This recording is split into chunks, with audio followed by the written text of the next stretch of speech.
overall, relatively, the money is all funneled to the top. Yeah. And so it literally encourages you to retire. I think this is the Capcom retirement program.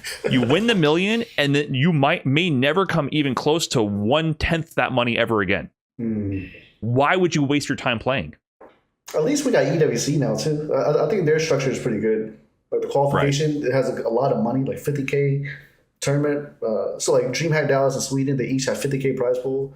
And then even if you get last place, like me and Punk did, we still get $5,000 for our efforts for qualifying.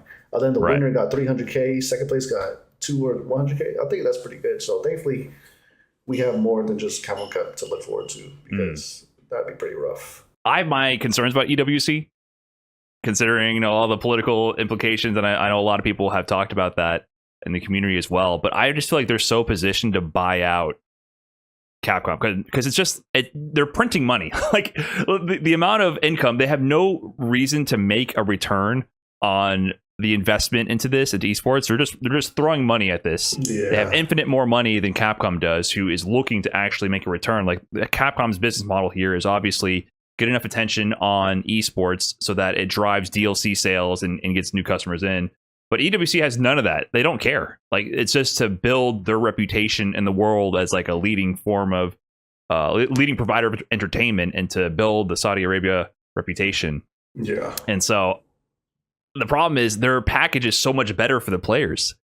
Like I can't blame people who are like full-time competitive pros for like not turning down that money regardless of the source, because it's just not sustainable otherwise. And I feel like that's such a stimulus package to allowing them to actually be full-time professionals. Whereas the package from the Capcom Pro Tour, it's so top heavy that only, like, you could argue like 2 people can have a successful year.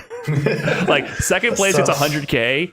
That's pretty good. In some parts of the world, like, you're a millionaire off that, right? Relatively. And then the guy who wins the $1 million, like whoever gets that, obviously they could potentially spin that to be set for life, right? But everyone else, like, kicking rocks. like they are, it's not a successful year. And if you don't make it out of group stages, dude, like, what is that, $1,000 or something, like $1,500 for group Cup? Stages? I believe it was I want to say 2,000, which is better than the previous years. There was one year where if you got last place Capcom Cup, you get 250. 250? Yeah, 250.